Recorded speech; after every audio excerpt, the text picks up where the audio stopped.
ശരണമേ ഗണേ ശരണമേ ഗണേ ശരണമേ ഗണേ ജഗദ്ഗുരു ശരണമേ ഗണേ ശരണമേ ഗണേ ശരണമേ ഗണേ ജഗദ്ഗുരു ദുരിതവാരിധി നടുവിൽ പെട്ടു ഞാൻ കരകാണാതെ കണ്ടുഴലുന്നു പെരിയ സങ്കടം അകറ്റി ഞങ്ങളുടെ ദുരിതം തീർക്കണേ ജഗദ്ഗുരു ഒരിക്കൽ മർത്യർതൻ ദുരിതം തീർക്കുവ നരജന്മമെടുത്തവിടുന്ന് സരളമായുള്ള വചനം കൊണ്ടൂടെ കരുണയേകിയ ജഗദ്ഗുരു ശരണമേ ഗണേ ശരണമേ ഗണേ ശരണമേ ഗണേ ജഗദ്ഗുരു ശരണമേ ഗണേ ശരണമേ ഗണേ ശരണമേ ഗണേ ജഗദ്ഗുരു.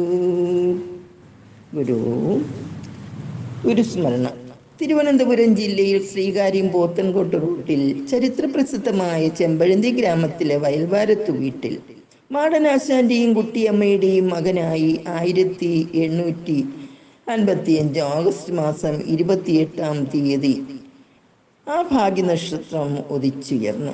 എന്നാൽ ആ ദിവ്യശിശു എല്ലാ കുഞ്ഞുങ്ങളെയും പോലെ കരഞ്ഞുകൊണ്ടല്ല ഭൂമിയിൽ പിറന്നു വീണത്.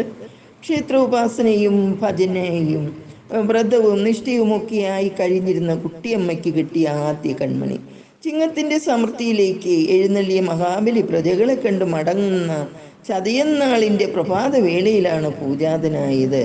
മനുഷ്യരെല്ലാവരും ഒന്നുപോലെ ജീവിക്കുന്നത് കണ്ട് സംതൃപ്തമായ മനസ്സോട് മടങ്ങുന്ന മഹാബലിക്ക് ഒരുപക്ഷെ ഈ തിരുമുഖവും ദർശിക്കാനിടയായിട്ടുണ്ടാവും.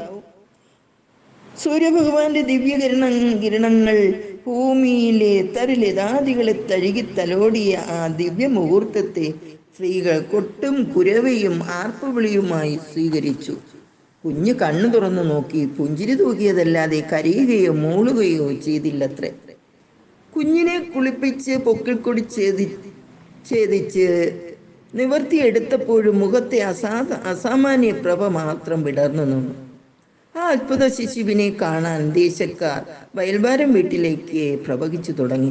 വന്നവർക്കെല്ലാം ചൈതന്യം തുളുമ്പുന്ന തേജോമയനായ ആ കരയാത്ത കുഞ്ഞിനെ കണ്ട് അത്ഭുതമായി. വിവരമറിഞ്ഞ് ഓടിവന്ന കുട്ടിയമ്മയുടെ സഹോദരങ്ങളിൽ ഒരാളായ വൈദ്യശിരോമണിയും ജ്യോതിഷ പണ്ഡിതനുമായ കൃഷ്ണൻ വൈദ്യൻ പറഞ്ഞത് ഇങ്ങനെ: ഇവൻ കരയാൻ പിറന്നവനല്ല, മറിച്ച് കരച്ചിൽ നിർത്താൻ പിറന്നവനാണ് എന്നാണ്. പണ്ഡിതരായ മറ്റു ജ്യോതിഷികളും കൃഷ്ണൻ വൈദ്യരും ചേർന്ന് കുഞ്ഞ് ജനിച്ച ആ അത്യപൂർവ മുഹൂർത്തം കണക്കുകൂട്ടി. പഞ്ചമഹായോഗം കൊണ്ട് ധന്യമായ ദേവജന്മം, ഗജകേസരി യോഗം, ശ്രീകണ്ഠയോഗം, സാരസ്വത യോഗം, ഉദയചരിത യോഗം ഇവയാൽ ധന്യമായ ജാതകം കാണുകയാൽ വിശ്വൈകജ്ഞാനിയും വിശ്വതപസ്വിയും ധർമ്മസ്ഥാപകനും വിശ്വഗുരുവും ലോക സംരക്ഷനുമായ മഹാനാരായണൻ തന്നെയാണ് ഭൂമിയിൽ പൂജാതനായത് എന്ന് ജാതകൻ എന്ന് ജ്യോത്സ്യൻ പ്രവചിച്ചു. കുട്ടിയുടെ അമ്മാവനായ കൃഷ്ണൻ വൈദ്യൻ തന്നെ കുഞ്ഞിന് പേരിട്ടു. നാരായണൻ, സാക്ഷാൽ ഭഗവാന്റെ നാമം. ചുരുക്ക പേരായി വീട്ടുകാർ നാണു എന്ന് വിളിച്ചു.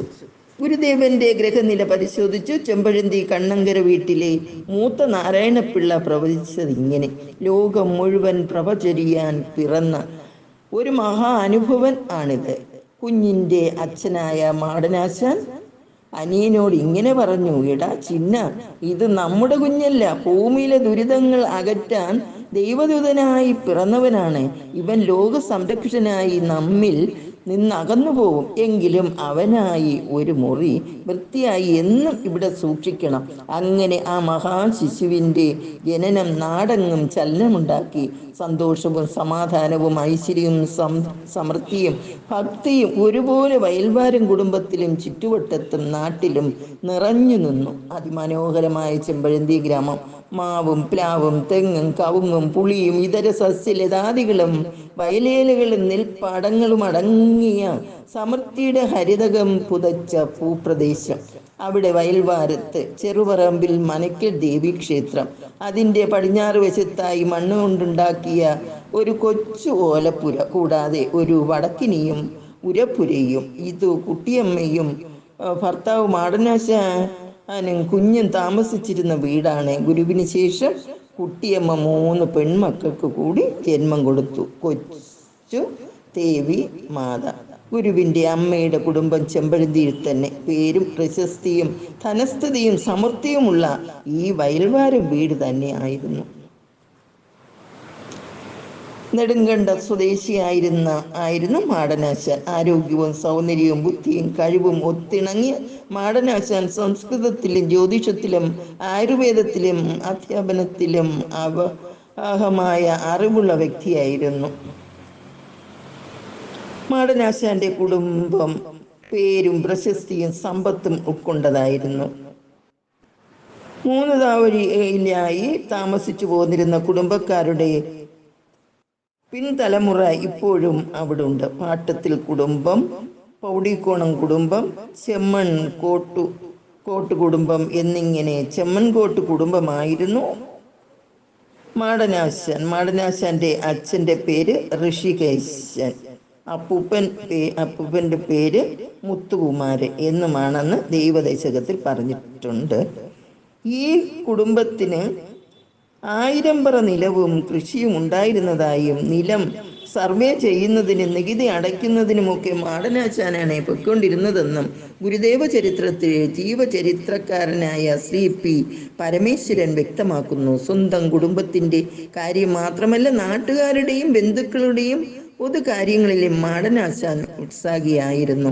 വെള്ളമുണ്ടും തോളിൽ 2ാം മുണ്ടും ഇട്ട് ഓലക്കുടയും ചൂടിയാണ് അദ്ദേഹം സർക്കാർ ഓഫീസിലേക്ക് പോകാറുള്ളത്. മാടനാശാന്റെ അമ്മയും സഹോദരിമാരും പഠിപ്പും ഈശ്വരവിശ്വാസവും ഉള്ളവരായിരുന്നു. അന്നത്തെ കാലത്ത് രാമായണവും മഹാഭാരതവും ഒക്കെ വായിച്ച് തർജ്ജമ ചെയ്യാൻ കഴിവുള്ള അപൂർവം വ്യക്തികളിൽ ഒരാളായിരുന്നു മാടനാശാൻ. മാടനാശാന്റെ പ്രഭാഷണം കേൾക്കാൻ ധാരാളം പേർ, ആണും പെണ്ണും കുട്ടികളുമടക്കം മുറ്റത്ത് ചടഞ്ഞുകൂടാറുണ്ടായിരുന്നു.